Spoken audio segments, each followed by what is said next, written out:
We are back with another episode of the Marketing Millennials, and today I have Chanel on the podcast. We are going to talk about everything community building, but I'll let Chanel introduce herself, let her tell her story, how she got into marketing, and then we'll dive right into it.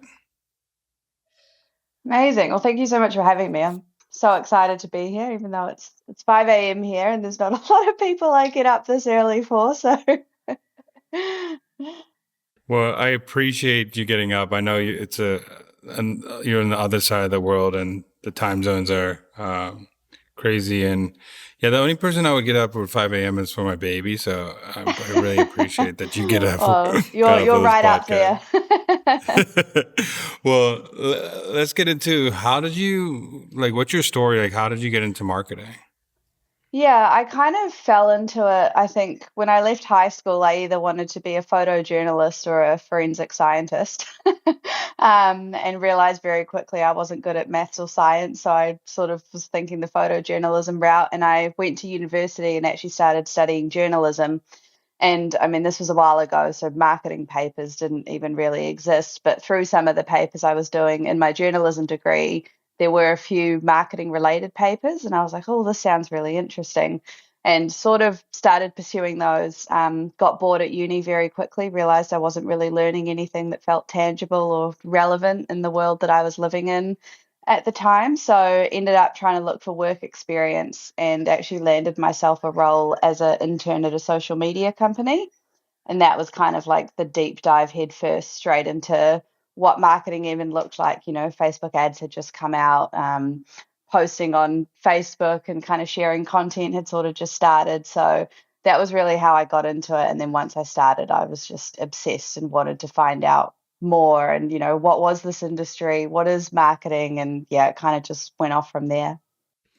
So, what was the moment you wanted to start the marketing club in Australia? What is that moment you felt that there was like a need in the market for this?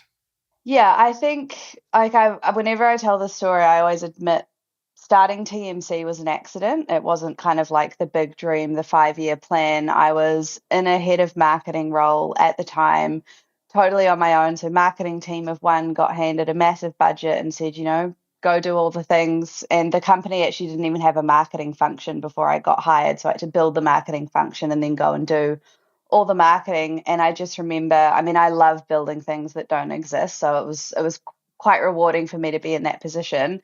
But then I remember about a year into that role, I was booking our first out of home campaign. I had this massive budget. I had no idea how to do media buying. I didn't even know where to start. And I thought, God, it would be really nice to be able to talk to other marketers who have been in this position before, because I was very sure that I wasn't the first marketer that had ever been feeling like this.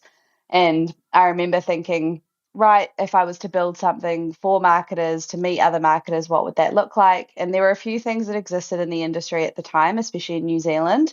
But I was going to those, and often I was the only female in the room.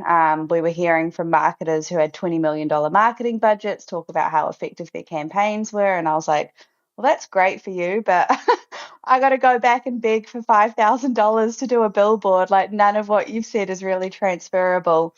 So there were just kind of enough indicators through my own marketing experience that what I was looking for and craving and that connection, and even just finding other marketers going through the same troubles as I was, didn't really exist. And that was sort of where the idea for the marketing club started. I mean, I did one LinkedIn post and it was so innocent. I was like, if you're a marketer and you want to connect with other marketers, like I'm starting the Slack over here, like come join.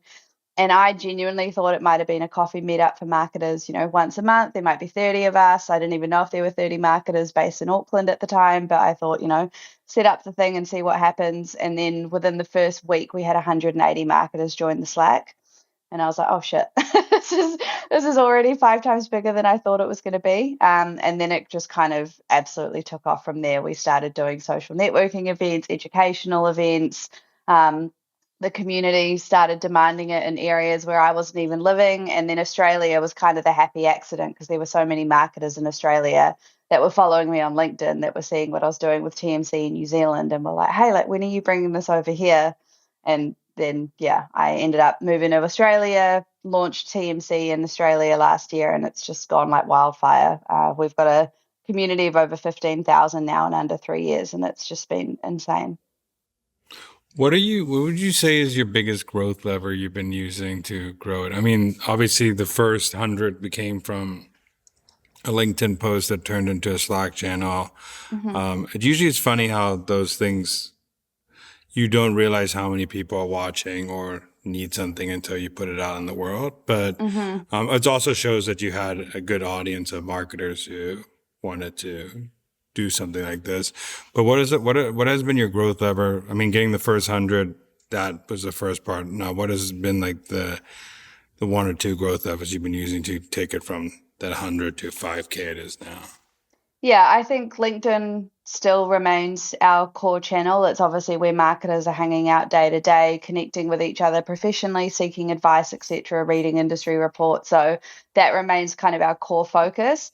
But then I would also say the minute that we started doing events, I saw the momentum really build because we sort of took that online only community, brought it in person, started really being able to communicate with potential members in the community of what the experience was that we were building, what the vibe was, the kind of people we wanted to attract. And I mean, the minute that you make humans, gather and feel like they belong and then get to know each other, that was sort of the thing that just propelled us into the thousands of members instead of hundreds. One thing that I think is hard about community too is like keeping retention and engagement up. So, what Hmm. are some things you do? I mean, you said events is one thing you do, but even getting to people to events sometimes is a hard job. So, what are some ways you keep like engagement up in the community so people are sharing their opinion, are talking to each other, are communicating? Well, I think when I designed TMC, and especially as we've grown, because I mean, a lot of it's just like the advice I give now is almost reverse engineered because obviously I didn't know what I was building as I was building it. But I think for us, it's really looking at how we use all the different channels that we're on. So we've got a Slack community, which is, 24/7 access to marketers. We've obviously got our LinkedIn, we've got Instagram, then we've got our events. We've also launched a podcast. So all the different activities we do kind of suit different kind of marketers and the level of engagement that they're looking for. And we've also got our newsletter. So obviously our most engaged members are usually in our Slack sharing opinions, tagging people, asking for help.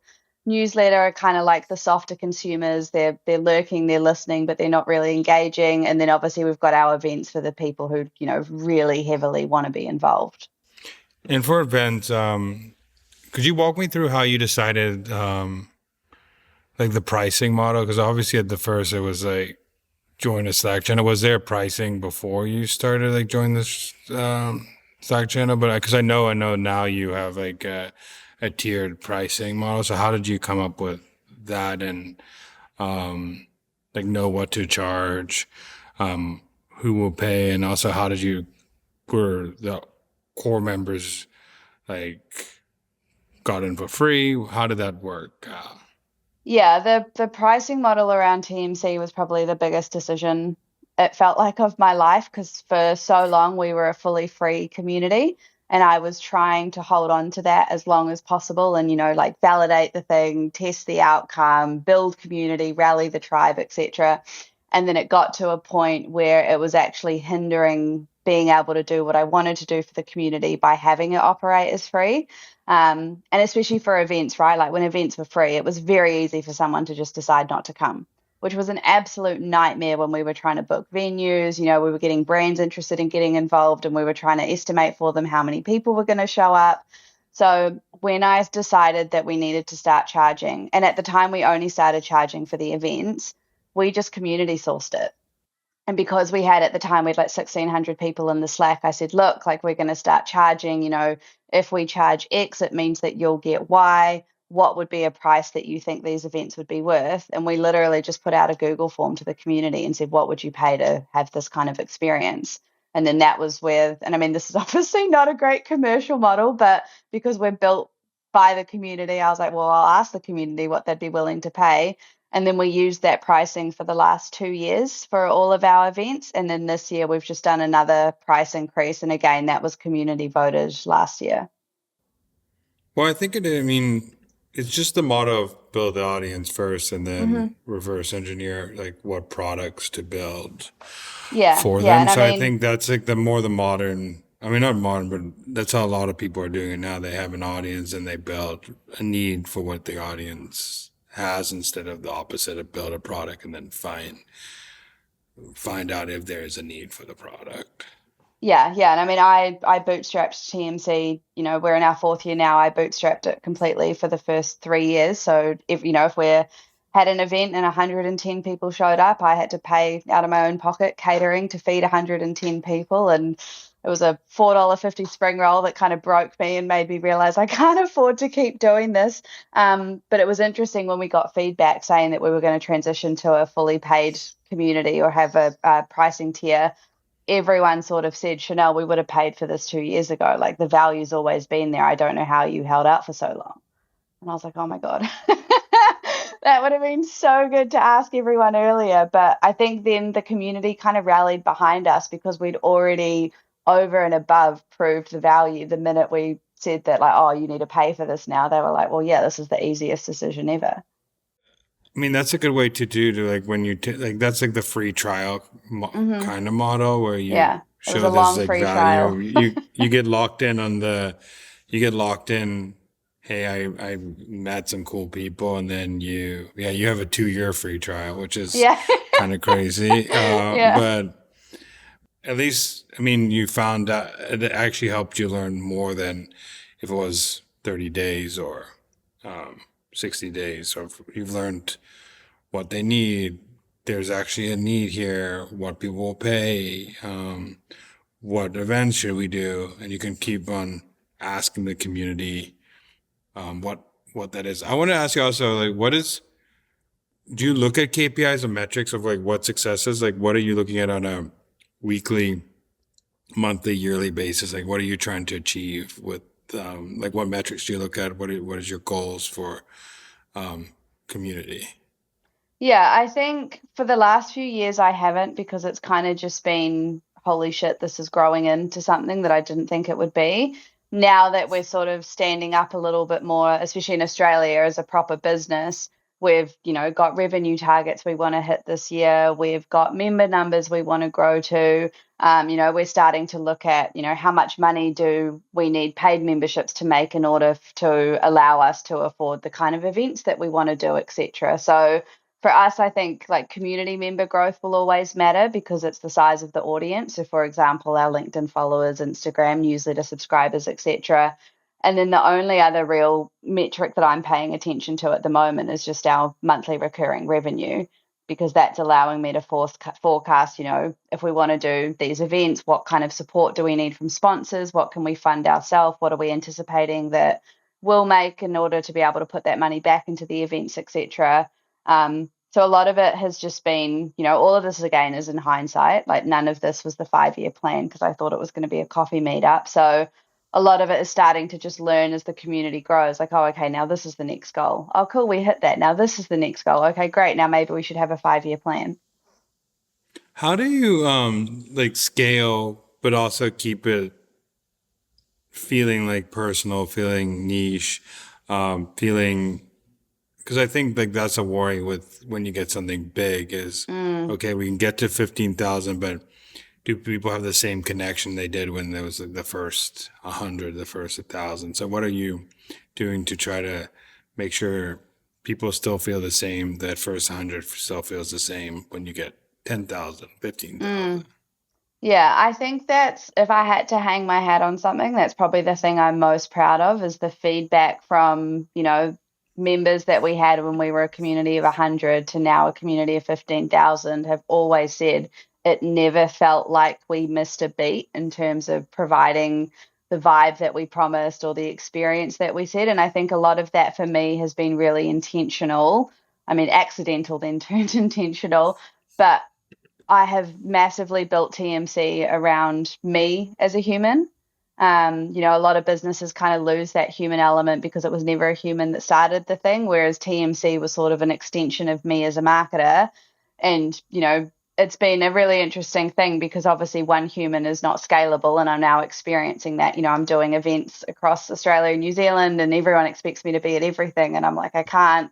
I just physically can't. But to really like get the vibe of what we want to create right, I think because it's so inbred in what I wanted to create, it's been really easy to communicate then to our teams that are helping on the ground in different regions, like what we stand for, how we want something to run. We've essentially like validated and proved that certain formats work, that, the kind of brands that we want to bring on board. Like it's actually been really easy for me. And I mean, I know some people might be listening to this and think it sounds like the hardest thing, but because it's just been an extension of who I am, all I've kind of had to do is sell people on me and what I stand for. And then it just so happens that that's attached to the marketing club that I run.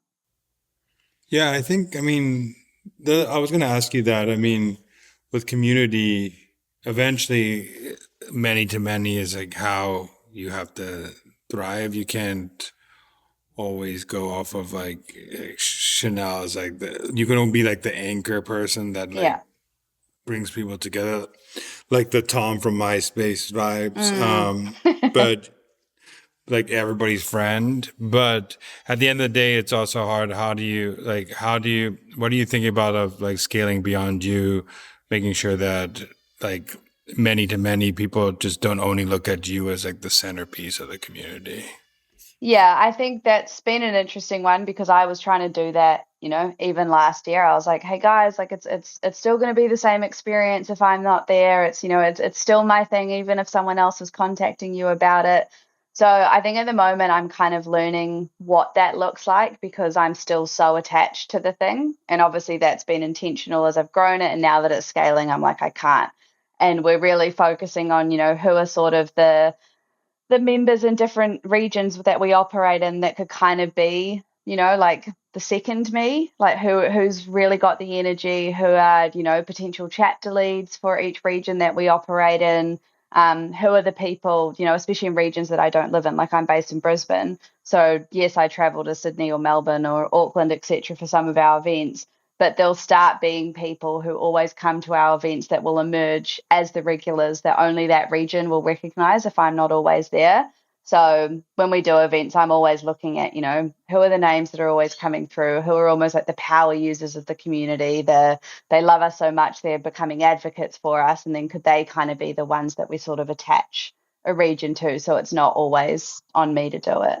What would your advice be if someone wanted to take this model and like do it for a company? Like they wanted to like run, I wouldn't say like the paid version, but they want to run their own community. What advice would you give to someone if they wanted to build a community to say like a plumbing company trying to do a plumbing community or something like that? I think my biggest piece of advice, like I'm such an advocate for community being attached to a person, a reason, a story. I think, especially, community is essentially a marketing angle, but it's all around creating experience and bringing people together, and then almost like subset being able to market to people in a way that feels very organic. So I think having a reason as to, well, why didn't this community exist and why does it need to exist now? What is the value we get out of being a part of it? Is it going to infinitely make my life better, solve a problem, or are you just trying to bring like-minded people together? And this is interesting because I actually teach people now how to build community. And I always say to them, if people don't immediately resonate with the reason of why your community exists, because no one's building community and we think like, oh God, I would die without that thing. It's just a nicer to have. It's like a 1% addition to our life. But I think being really clear on like, what is the purpose of your community existing? What is the value that it potentially provides people? And then what would people's lives look like if your community went back to not existing? And that's what I almost use as like the North Star metric with TMC is, no marketer dies if TMC doesn't exist tomorrow, but they lose connection. They lose the ability to go and network with each other. They lose being able to connect with marketers at different ages and stages of their career that they often wouldn't even be put in the same room as. They lose that sense of, an industry coming together to kind of push things forward rather than everyone sort of doing things in silos. So I think being able to recognize, this is what we're building for. And if we stop building the thing, then everyone would go back to it not existing, but that would be, a depreciation. How do you reverse engineer that framework of like saying this is like the value we're trying to create for the people, like this is like our mission statement, like this is what we're trying to we are as a community. How did you, like looking back, like how would you reverse engineer and tell people to do that if they were building a community?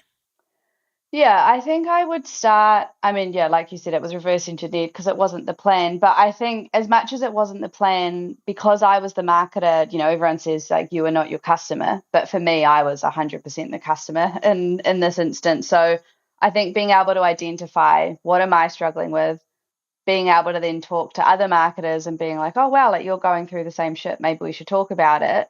And then just kind of taking a gamble of, well, if me and my 20 friends that I know in the marketing industry are feeling like this, the problem is probably way bigger than we think it is. And then once we kind of validated that, with the first few catch ups, like for the first 6 months of TMC's existence, all we did was social networking events. And that was as simple as, meeting your mates at a bar for a drink. And that was literally just to provide the space for marketers to start talking. And I mean, one of the sessions I remember I went along with a notepad and a pen and I was like, what are you struggling with? If this was to be the best marketing club for you, like what would you get out of it? And I was just furiously taking notes, like bopping around the room, telling everyone, like, what do you want from this? What do you need? How can I help? And obviously that was psychotic because we were never going to address everyone's problems. But what it did was validated for me instantly that those problems were there and they needed to be solved at some point. And then how do you kind of use the power of community to help solve that and really leverage bringing people together? Because even if it wasn't necessarily even marketing, I think the power of the community that we've built is it's just like-minded people coming together trying to solve the same problem. Yeah, another thing too I wanted to know is like, I mean, you have all these events. Like, what does it look like to build? Like, obviously, the meetups make sense. You want to like, you go, let's meet up and get coffee or beers or whatever at this bar. But now you're doing like bigger scale events. Like, what is the process of planning an event for a community? Like, ticketed versus not ticketed, sponsored versus not sponsored. Hmm. How do you plan those type of things and figure out which one is the most valuable for the community, also most valuable to like keep the club generating, like sustaining. Yeah, well, now that we charge for our events, it's a lot easier of a question to answer. When we didn't, it was kind of, just gather the masses and then see what happens. But for the social networking events, and even, anyone looking at building community, I'm such a firm believer in MVP for launch, right? Like perfection will always be the death of you. So what is the smallest thing that you could do to test if people will show up? So for us, it was social networking events because I thought, well, there's basically no lift for me. All I have to do is pick a bar or a restaurant, tell people to meet me there at a certain time, and then that's the thing. And then I just stand there with my, I used to print out a little TMC sign and sit at a table so people knew to come find me. And that was as much event planning as went into that. And then we did that enough that that almost became like the quirky, homegrown kind of like bootstrapped thing that we were known for. And then we're like, great, now we can lean on that as part of our personality. And our community never expense these, like overpriced venues because they're happy to be, at the neighborhood pub with all their marketing friends. The educational events was obviously a lot harder to do because we had to pick event topics which we community sourced. We said, we're looking at doing our first educational event. What are you guys struggling with? What do you want to learn? We even had the community vote.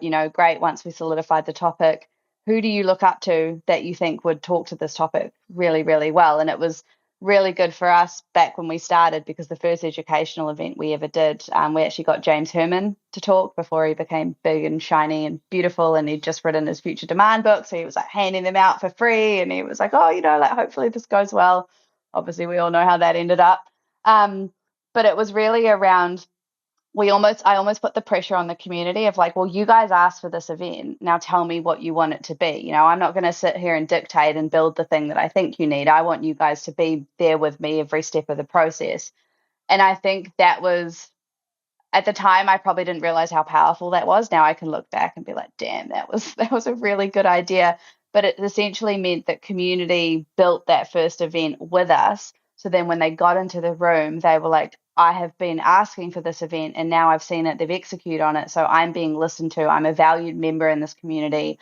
I've showed up, I've met people. And then that was very much how we ended up doing our first full day conference. Like people were screaming at us probably from year two for a full day conference.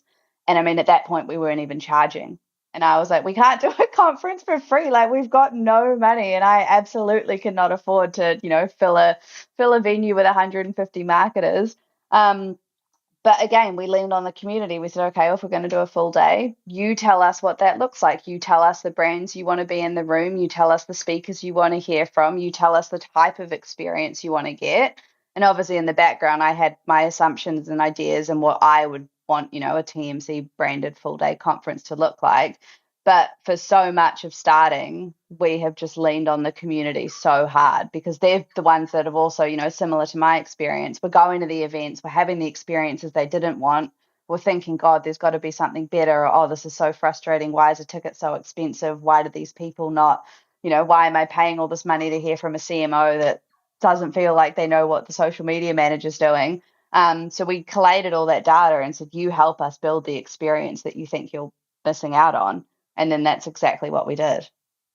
So that's sort of what I'd recommend anyone getting into that event space. Like, if you're doing it for community, then lean on your community because they're the ones you want in the room. I think this is also a validator for why to start community, because if you have just a general product or anything you're doing, the best approach is lean on those power users, lean on the community to ask, what next feature do you want to see? What are we missing that you could, if we did an event, would you attend? What would it look like? Would you want us to connect you with people? I think we always talk about talking to marketer or like talking to your audience, but I think community brings it up to the next level where you can lean on the people who are actually raving fans or lean on the people who are actually engaged in everyday things of your brand or what you're doing. So I think that's a super important insight from this, because everything you said, from pricing model to events to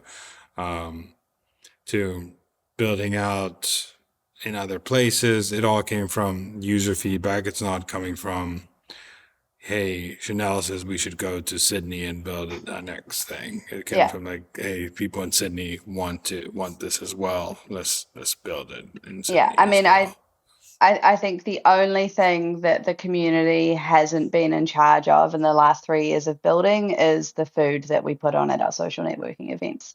That's probably the only thing we haven't asked them for their opinion on. That's probably the biggest crime you said right Yeah. now. I mean, marketers love cheese, wine, and crackers, so it was kind of just an inherent assumption that then no one complained about. Especially, I mean, Aussies love their wine, they love their coffee, they love Yeah. their Australia has, I would say, top coffee in the world. If Have you been to New Zealand though? I've been to New Zealand, but I didn't. Is New Zealand better with New coffee? Zealand coffee is better. So there's a lot. So Melbourne is obviously like the coffee snob place in Australia, and then there's like Melbourne-based people who actually admit that the coffee in New Zealand is better.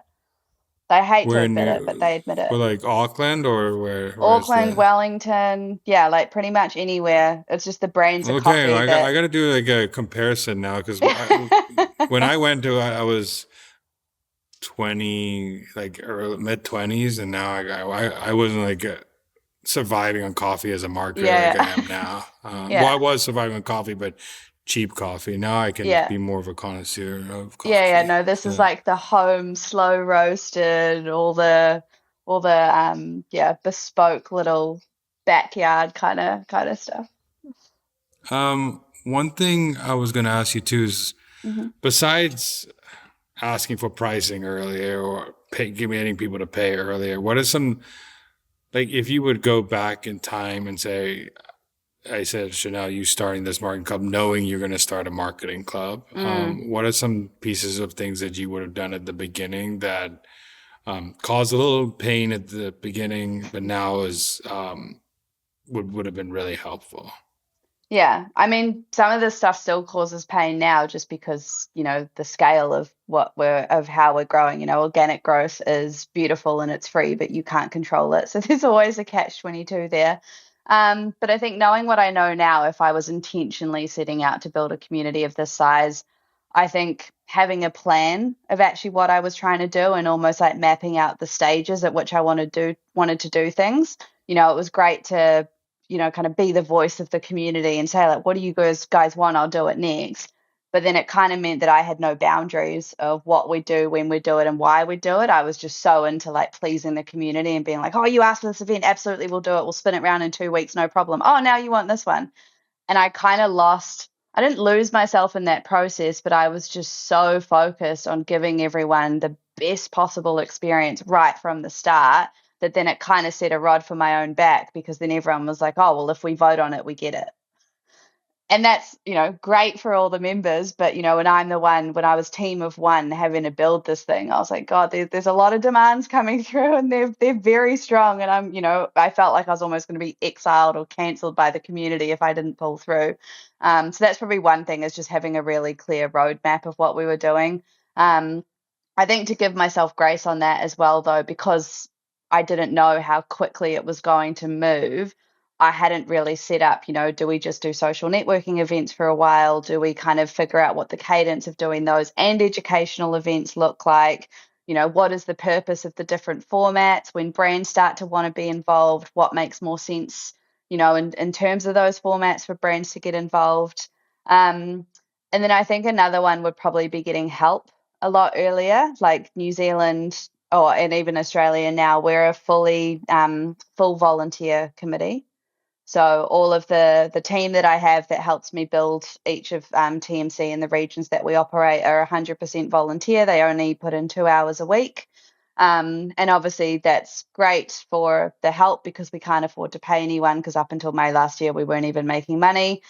But, the other side of that coin is that because it is a volunteer thing, if people get life busy, then the first thing they drop is doing the thing that they needed to do for TMC. So there's a lot of times where I'm still picking up all the things. I'm based in Brisbane and I'm planning an event in Melbourne. I'm reaching out to potential sponsors in Auckland. I'm, trying to have coffee meetups with someone in a totally different area. So I think trying to get help earlier, and maybe part of that, if we'd launched it as a paid community, then we would have always had money to get that help, or at least, like one part-time person that could have done a lot of the heavy lifting on that.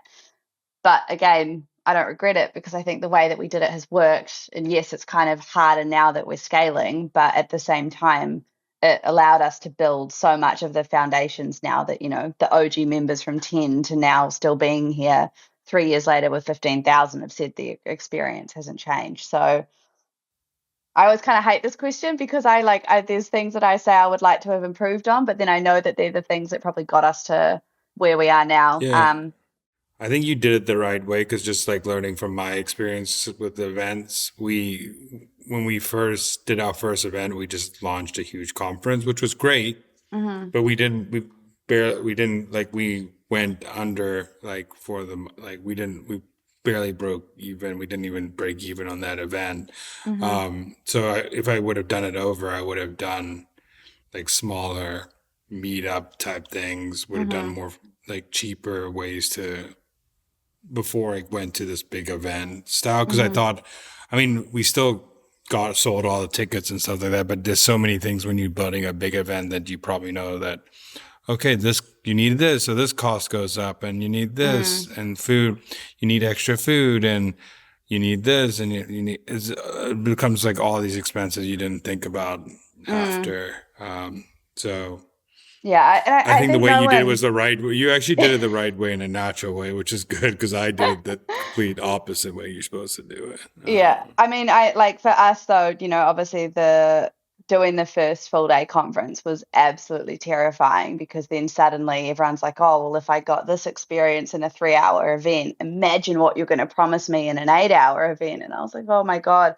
But we just stuck to what we know. We essentially used a format that we've been using forever. So our educational events, we kind of just had essentially 3 educational events back to back. So panels, different topics, using the speakers to kind of, focus on different areas of the topic that we were addressing. But similar to what you just said, like no one then really thinks about the small things. Like everyone wanted a lanyard with their name tag. And of course, we had to launch with merch and all those little things that for the community, they were like, oh, well, of course you guys are going to do that because you're the fun marketing community. You're bringing the vibes back of the industry. So then it was almost like we had to like step up to that commitment of what does us doing a full day conference look like? We weren't going to be able to lean on what a normal corporate conference looks like because that wasn't the vibe that our marketing club was. So people already kind of expected us to like push the envelope to do things different for our first ever one, which felt like a huge challenge. And then on top of that, we were charging, less than half the price for our conference compared to what the industry was charging for similar conferences. Because we've always sort of, well, I've always sort of said just morally, the only reason I built TMC was because I couldn't justify or afford to go to the things that did exist in the industry. And then I wasn't even getting the value. So if we can do, similar or better value for half the price so that we're not pricing almost a whole industry out, then we're always going to live and die by doing that. And I mean, yes, on like 24 hours before the event, it definitely made things tough when I'm, waiting for sponsor money to come in to try and pay for catering for the event. And I'm, considering paying it out of my own pocket first, just in case anything bounces. But I think it's been a really interesting thing to go through to be able to prove, especially in Australia and New Zealand, that we've been able to execute on similar or better events that the industry has been known for at literally half the price or most of the time free. And the only way we've done that is because of the community. Yeah, it's interesting. And then there's probably going to be different problems as you scale where you like, okay, we have this like access to a like a price that is accessible to like the average marketer who Mm-hmm. can. But if we want to do like a CMO type thing where people can afford to do something more Mm-hmm. expensive, like you could probably like there's like different things you think about once you scale. At first, you're just thinking, "Hey, I was this marketer." That's the same thing with the market millennials. I Mm. kind of started as I was like just a normal director or manager in marketing, and I didn't see people doing that. I didn't see people talking about that online, about the Mm-hmm. stuff in the trenches. So it was all coming from CMOs. I wanted it to be like more of a access to like the everyday marketer, and that's Mm. always been like the ethos behind things. So Mm. I think I like that you keep to your core with what you're doing, and that goes back to the core of a community is if you keep that and you're authentic to whatever your belief systems are, it will probably will scale naturally. Yeah, I mean, I'm pretty. That's probably like the one thing that I do like that the community is so centered around me as a human. Is then it's been very. I found it very easy to kind of be the brand custodian because it feels like I'm just being true to myself. I never pitched it as a different thing or someone that I'm not attached to. It's literally just me, an extension of me. Even our our first website, like it basically just sounded like I just vomited on the page. And like one of the copywriters came in and was like, "Oh, we probably need to tighten these things up a little bit because this just sounds like we're reading your diary." And I was like, "Yeah, fair. Like we do want to be taken seriously." But similar to what you said before, like our problems now, it's not brand awareness or growing the community. It's the silly little things like we used to outgrow our email subscription every single month because the members would grow so fast, or we had to put ourselves on HubSpot as a CRM because we couldn't control the previous HubSpot we were using. So it's like our problems seem so not even problems, they're like good problems to have. But when a community grows so fast, we almost outgrow every subscription that we're on within like 6 or 12 months. And then to get the money to have to afford the next tier, those are the kind of problems that we're dealing with at the moment, which Yeah, is that's also the thing in marketing is you said it from the beginning of like people the $20 million marketer like you couldn't get advice because you had a low budget, but that one person who has the 5,000 budget eventually, if they scale, are going to have the $30,000 yeah. budget. Eventually, they scale going to have the 100. And there's different problems when you have a $5,000 budget to a Mm, $50,000 budget to 100, and you start growing, and then you need people in a community to say, "Hey, okay, I have this. Like I've been to the 5,000 community members to answer the 5,000, but also mm-hmm, at every level to be." Because every level there's a different mm, headache that you experienced. But once you've gone through that headache, you can now give advice on that headache. But that headache was 3 years ago. The headache 3 years ago could have been, hey, I didn't have money to scale our Slack subscription mm, and people couldn't do certain things. And now the headache is, okay, how do we keep up with like our tech because we have to keep because the database keeps growing. How do I manage this whole tech stack? And then the next problem will be this, and like it just starts growing. And then every stage then is a different person that you could ask to help solve those problems. Yeah. I think the last question I have for you, and I ask everybody in this podcast, is what is a marketing hill you would die on? Oh, I mean, I feel like this is so obvious, but just that community is so much more powerful than people think. Like, I literally spoke about this the other week, and I think community is becoming one of those channels, especially in marketing. And I do consider it a channel. I think it would be silly for people to try and say that it's not, but it's a channel that we can own. Like if social media disappeared tomorrow, I'm still going to have the marketing club, the community I created, the experiences that we do. Like none of that disappears. Whereas for me, social media, and the algorithm and all of that, it's borrowed land, and you can't build on borrowed land. Whereas community is such an authentic thing that you can create. So for me, I'm just such a I almost feel like I'm trying to convince people that like this is the future of what really good like in-person kind of experiences and marketing can look like. And I feel like I've been shouting it for so long, and like maybe people are starting to listen now, but a few years ago I was just the crazy person shouting community. But yeah, I just think community is everything, and it's not going away anytime soon, and people who double down on it now are going to see the benefits very, very soon. Yeah, I think people are craving that connection with humans, especially in IRL and online. And I think this is something where like LinkedIn is great, but it's hard to sift through just specific advice for you as a person on LinkedIn. So you need gated communities to get more niche, more advice to find people. And then DMing people is harder because you might not be connected with them, or you only get a certain amount of connection. So I think gated communities are what people are craving right now. So you were early on the train, but I think there's like gated communities are things where these Discord channels and Slack channels, and I think they're going to keep growing and growing because the need for more niche, more connection-based advice. Like I don't feel connected with the whole of LinkedIn, where like a community you feel very connected to. So, Yeah. Yeah. And where can people find you and what you're doing? I'm obsessively on LinkedIn. So LinkedIn would be the best place to look me up, to be honest. I'm either always on there. If for people who know she actually is like obsessive because she had her mom post for her the other day because she couldn't post. So she's obsessive. Mum stole my phone. I wouldn't even go that.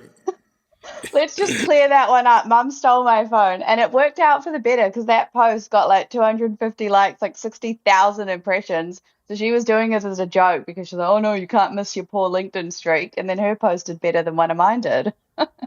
Yeah, moms know best, but Mums it's funny know because But I'll keep going. I just wanted to know that people, she is obsessive that she can't break her streak, so mom has to post.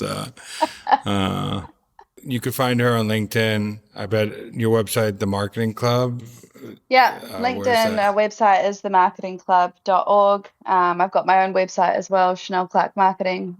So yeah, a lot of what I do is obviously share the journey around building community. Now I'm actually teaching people how to build community as well, which has been massively rewarding. But yeah, I share all of that on LinkedIn every day. Well, thank you so much for coming on. And if everybody are interested in building community, hit up Chanel and go check out what she's building. And thank you for you all listening.